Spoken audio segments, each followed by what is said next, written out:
नमस्कार, मैं केशव राय विश्व हिंदी अकादमी मुंबई से और इस समय मैं इंदौर आया हुआ हूँ।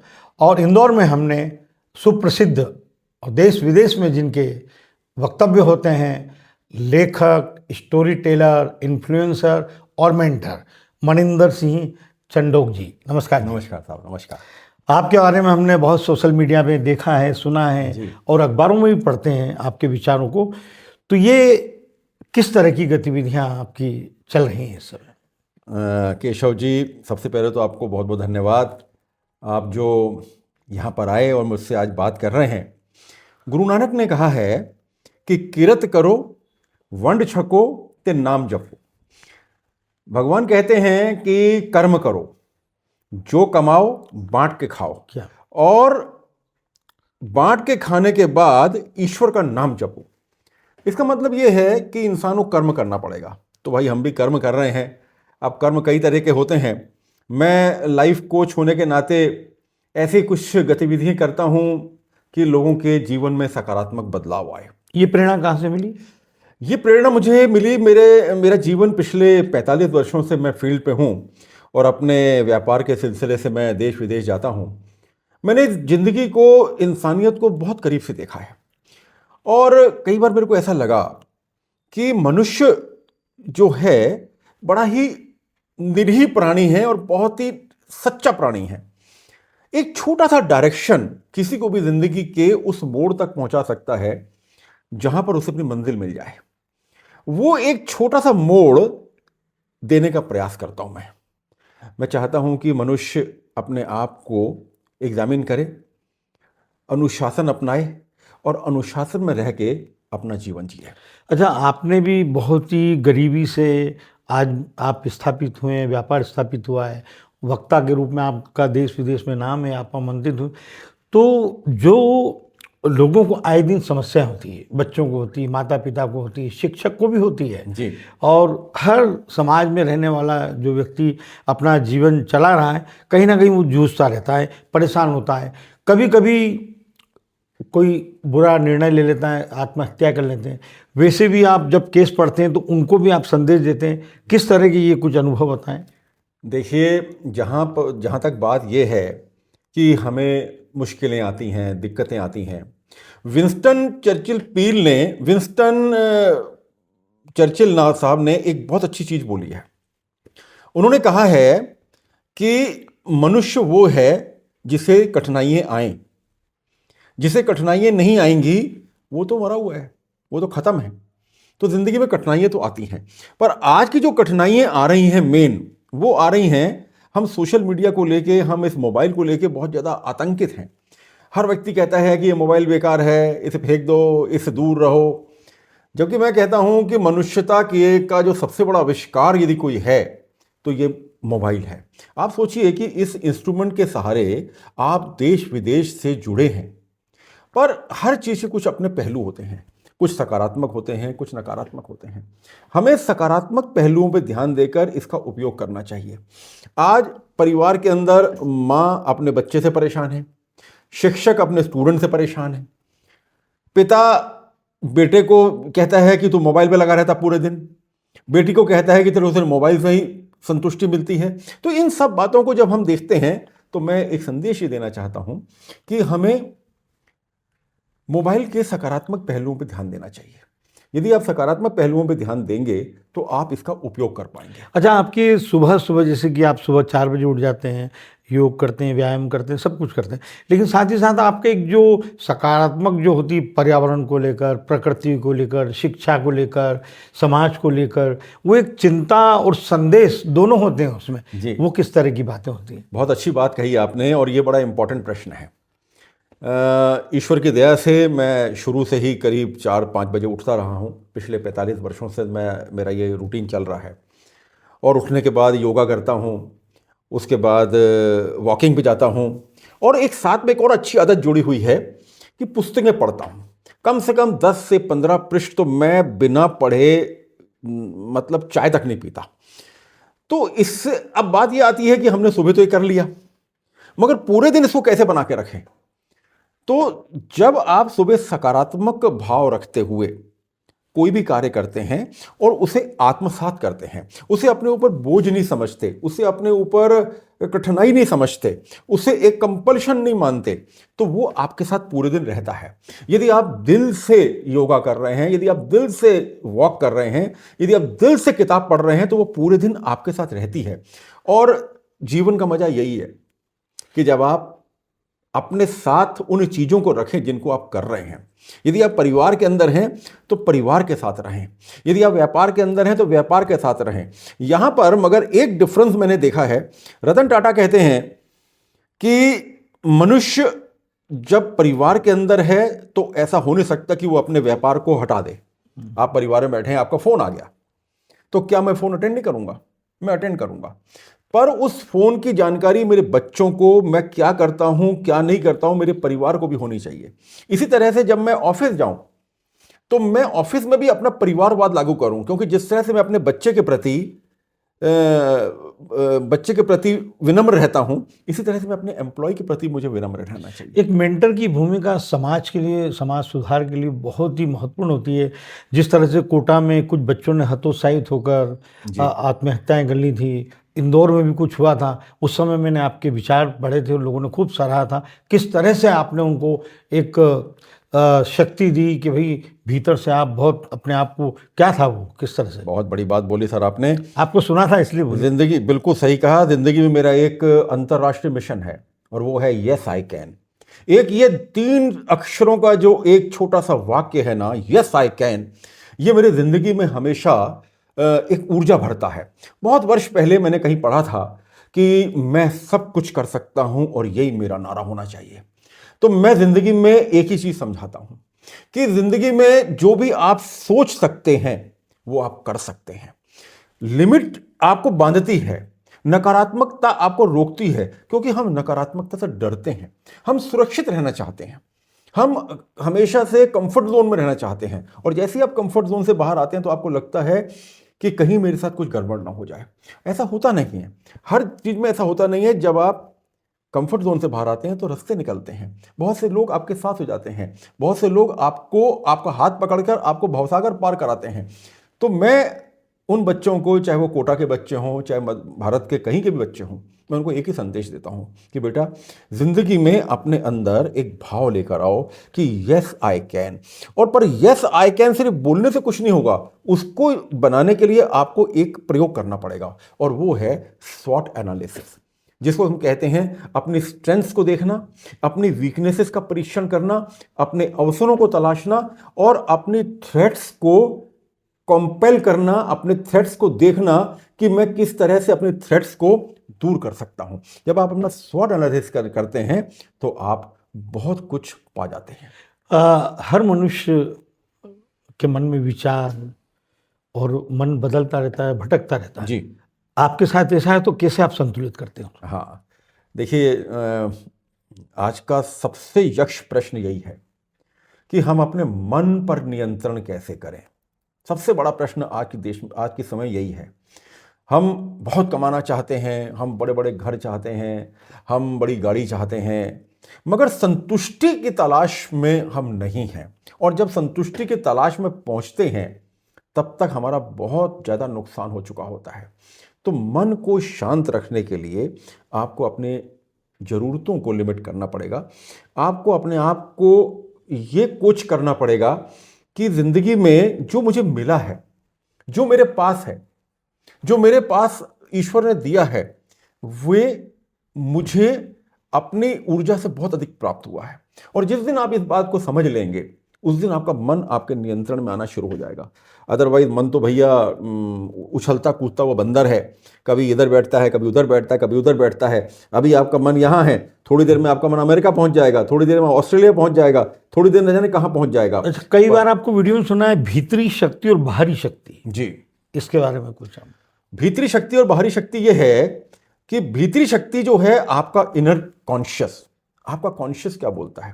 मेरा कॉन्शियस ये बोलता है कि मैं ईमानदारी से व्यापार करूं, पर यदि मान लीजिए किसी कारणवश मुझे कहीं पर कोई कॉम्प्रोमाइज करना पड़ा, मैं कर तो लेता हूं मगर बाद में मेरा मन अशांत हो जाता है। क्या बात है, मेरा मन अशांत हो जाता है। मैं अपने आप को पहले से समझा के रखूं कि मैं ये नहीं करूंगा, नहीं तो मेरा मन अशांत हो जाएगा। ये तो होगी भीतरी शक्ति। और बाहरी शक्ति ये है कि आपको बाहरी बहुत सारी चीजें आपके मन को डामाडोल करने के लिए लगातार होती रहती हैं। मेरे मित्र बोलते हैं, अरे यार तुम तो छोटी गाड़ी में चलते हो, बड़ी क्यों नहीं ले लेते? मैं बड़ी गाड़ी इमीडिएट ले लूं, पर जिस समय उसकी किस्तें देने की बारी आती है या उसको निभाने की बारी आती है तो फिर मैं विचलित होता हूं और तब मेरा वहां मन अशांत होता है। तो भीतरी शक्ति और बाहरी शक्ति के बीच में सामंजस्य स्थापित जब आप करते हैं तब आपका मन स्थिर होता है। जी, इसमें इच्छा शक्ति और आत्मविश्वास, यस, इसके बारे में कुछ? वाह, बहुत अच्छा प्रश्न पूछा आपने, बहुत अच्छा प्रश्न पूछा आपने केशव जी। इच्छा शक्ति और आत्मविश्वास, इच्छाएं तो बहुत हैं, क्योंकि सब आपको सुनने ही यही आते हैं। एक पंजाबी बड़ा प्यारा गाना है, आसां कदे बंदे दियां होंदियां ना पूरियां, तरपदा बेचारा पर होंदियां ना पूरियां। मतलब यहाँ पर लेखक ने कहा है, कवि ने कहा है कि इंसान की इच्छाएं तो बहुत होती हैं जो कभी पूरी नहीं होती। इसके आगे वो बोलते हैं, साइकिल वाला कहता मेरे थल्ले कार होवे, कार वाला कहता मेरी हवा विच उड़ार होवे। जिसके पास साइकिल है वो कहता है मेरे पास कार हो, जिसके पास कार है वो कहता है मेरे पास हवाई जहाज हो। तो इसकी तो कोई लिमिट नहीं है। ये तो होगी इच्छा शक्ति। पर आपका जो आत्मविश्वास है वो ये कहता है कि मुझे क्या करना चाहिए, मुझे क्या पाने के लिए प्रयत्न करना चाहिए जिससे कि मेरी शांति भंग ना हो, जिसकी अभी अपन बात कर रहे थे। क्योंकि यदि मैं अपनी शांति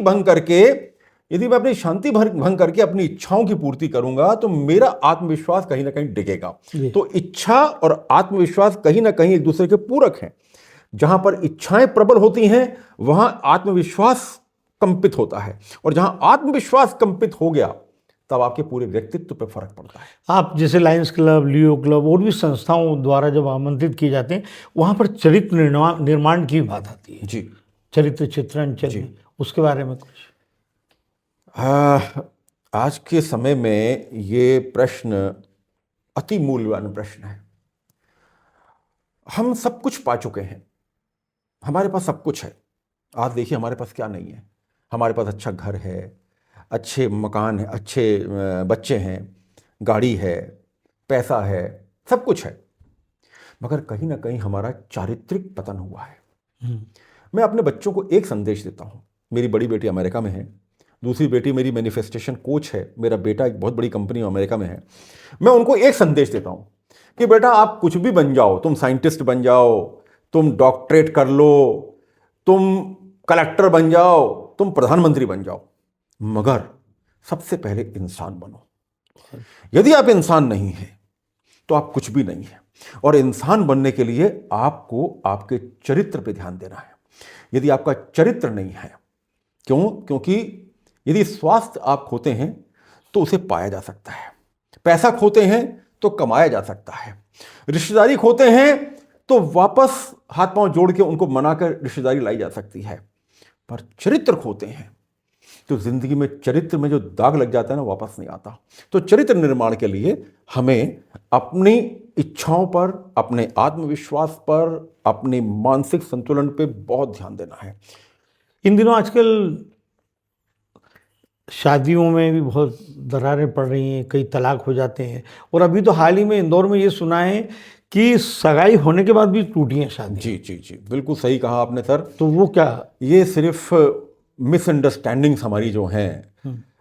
एक समय था जब विवाह संस्था, रादर एक समय है, ऐसा नहीं है, था, विवाह संस्था को एक पवित्र संस्था मानते हैं। उसमें पति पत्नी एक दूसरे के प्रति समर्पित होते हैं। पति अपनी पत्नी को हर तरह की सुरक्षा देने, उसे एक नाम देने, उसके प्रति अपनी हर तरह की आदर इज्जत देता है। पत्नी के मन में पति परमेश्वर होता है, वे उसे पांव छूती है। उसका करवा चौथ का व्रत हम करते हैं, करवा चौथ मनाते हैं। पत्नी अपने पति का पांव छूती है और उसके पांव की धूल को अपने चेहरे पे लगाती है, अपने सर पे लगाती है, माथे पे लगाती है। इसका मतलब ये नहीं है कि पत्नी कहीं पति से दबी हुई है या पति को नहीं मानती है। इसका मतलब सिर्फ ये है कि हम उस संस्था से बंधे हुए हैं, विवाह संस्था से, और उस विवाह संस्था के अंदर हम एक दूसरे के पूरक हैं। पर आज आ गया है कंपटीशन। आज पति भी नौकरी कर रहा है, पत्नी भी नौकरी कर रही है।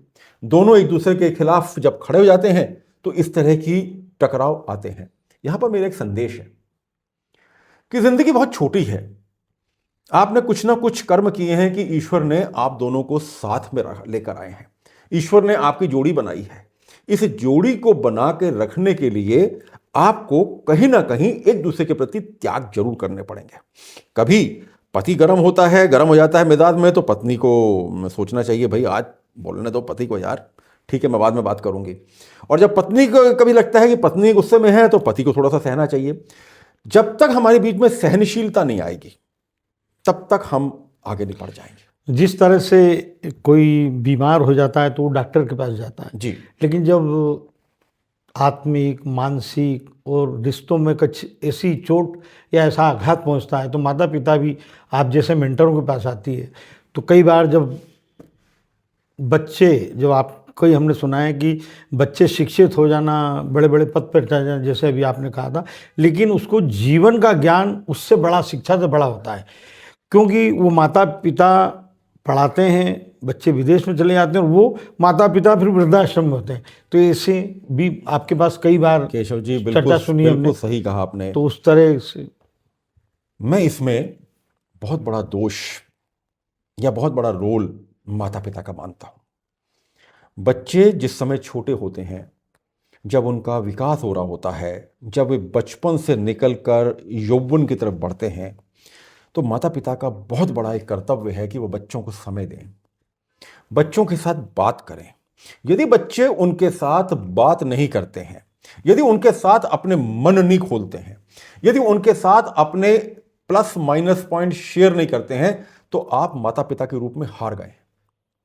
मेरा यह कहना है कि यदि बच्चे आपको अपना मित्र नहीं माने, हमारे सामने भी ऐसी कई घटनाएं घटी हैं। एक मेरे मित्र हैं, उनके बेटे से कोई गलती हो गई, पर वो उसमें इतने गट्स थे कि वो अपने पिता के साथ उसने उसको शेयर किया। और मैं पिता को धन्यवाद दूंगा, पिता ने उस पूरी चीज को सुना और उसके साथ मित्रवत व्यवहार करके उसमें करेक्शन किया।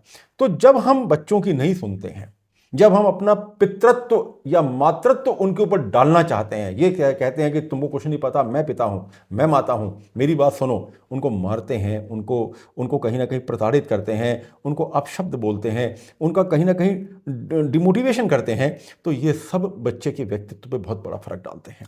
देखिए, आप मेंटर हैं, इन्फ्लुएंसर हैं, स्टोरी टेलर हैं, तो अलग अलग बात आती है। कहीं आपने नशा के लिए भी बच्चों को रोका है और अब कईयों ने आपकी बात मानी भी है। जी। कई माता पिता आपके पास कहते भी हैं कि बच्चे को नशे की आदत है, जी। तो आपने समझाया भी उस तरह, वो बताइए किस तरह से। मैं तो एक बात हमेशा कहता हूँ कि नशा जो है ना, मैं तो अभी बड़े बड़े नशे की बात नहीं करता, मैं तो सिर्फ शराब के नशे की बात करता हूँ। हम न जाने क्यों अपने आप को हिप्नोटिज्म में लाना चाहते हैं या अपने आप को किसी के अधीन रखना चाहते हैं। मैं बच्चों से एक ही बात कहता हूँ, बेटा जहाँ तक हो सके शराब के नशे से दूर रहो। शराब के नशे के अलावा और भी कई नशे हैं। सिगरेट बहुत ज़्यादा, सिगरेट नशा है, इस मोबाइल का नशा है, सिगरेट का नशा है, किसी को हमेशा बाहर बहुत तेज गाड़ी चलाने का नशा है, बहुत तेज गाड़ी चलाते हैं। आप देखिए कितने कितने एक्सीडेंट हो रहे हैं केशव जी। आपने देखा कि अभी कितना बड़ा एक्सीडेंट इंदौर में हुआ जिसकी धमक पूरे विश्व में गई है। तो ये नशा चाहे कोई भी हो, चाहे वो शराब का नशा हो, चाहे वो सिगरेट का नशा हो, चाहे वो तेज गाड़ी चलाने का नशा हो, चाहे वो किसी भी तरह का नशा हो, नशा शब्द ही खराब है। इसके लिए आपको सिर्फ ये करना है। अभी बात आई थी आत्मविश्वास की। आत्मविश्वास तब प्रबल होगा जब आप आत्मसंयम रखेंगे। बहुत अच्छा। आत्मसंयम जो है ना, कि मुझे कितना खाना है, कितना पीना है, कितनी तेज गाड़ी चलानी है, किससे कैसी बात करनी है, पुरुष से कैसी बात करनी है, माँ से कैसी बात करनी है, पत्नी से कैसी बात करनी है, बच्चों से कैसी बात करनी है, आपसे कैसी बात करनी है, मुझे किस तरह के हाव भाव रखने हैं, ये सब में आपका आत्मसंयम होना चाहिए। एक छोटी सी आपकी गलत गतिविधि आपके पूरे व्यक्तित्व को चित्रित कर देती है। एक छोटी सी गलत कोई भी आपका कदम उठ जाता है जो आपकी जिंदगी में बहुत बड़ा प्रभाव डालता है। तो आत्मसंयम आपको यदि रखा है आपने, तो वो आपके आत्मविश्वास को बढ़ाता है। और जब आपका आत्मविश्वास बढ़ता है तो आपका मन शांत होता है। अल्टीमेटली हम मन की शांति की बात करते हैं सर। यदि मन शांत है, कि इसको दूसरी तरह क्या बोलते हैं, यदि मन चंगा तो कठौती में गंगा। कितनी बड़ी बात बोली है, मन चंगा तो कठौती में गंगा। यदि मेरा मन अच्छा है, यदि मेरे को संतुष्टि है, तो मैं इसको एंजॉय कर सकूंगा। तब मैं इस कोट को एंजॉय करूंगा, टाई एंजॉय करूंगा, इस वातावरण को एंजॉय करूंगा, आपकी दोस्ती को एंजॉय करूंगा। यदि मेरा मन ही अच्छा नहीं है तो मैं क्या एंजॉय करूंगा।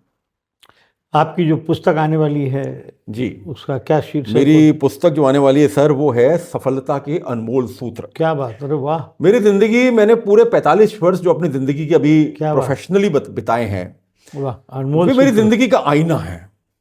और मैंने कुछ पढ़ के मैंने बोलना नहीं सीखा है, मैंने अनुभव करके यही और सच्चा जीवन 45 डिग्री में काम करके और माइनस टेम्परेचर में काम करके जो सीखा है, मेरे शब्दों में वही आता है।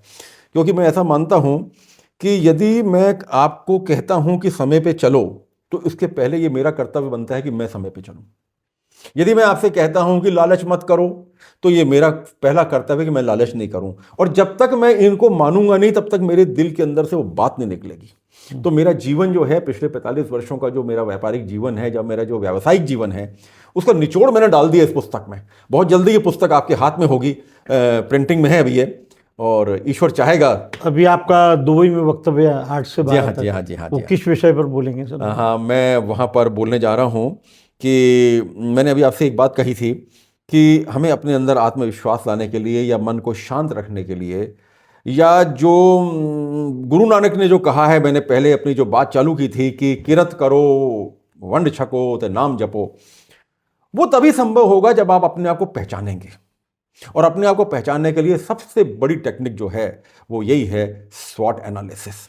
स्वॉट एनालिसिस यदि आपने अपनी कर ली, अपनी स्ट्रेंथ्स को आपने नाप लिया, अपनी वीकनेसेस को आपने परख लिया, अवसरों को तलाश लिया, और आने वाले खतरों के प्रति यदि आप सचेत हो गए, तो ये समझ लीजिए कि आने वाला जो राह है, आने वाली जो डगर है, वो आपके लिए बहुत सरल हो जाएगी।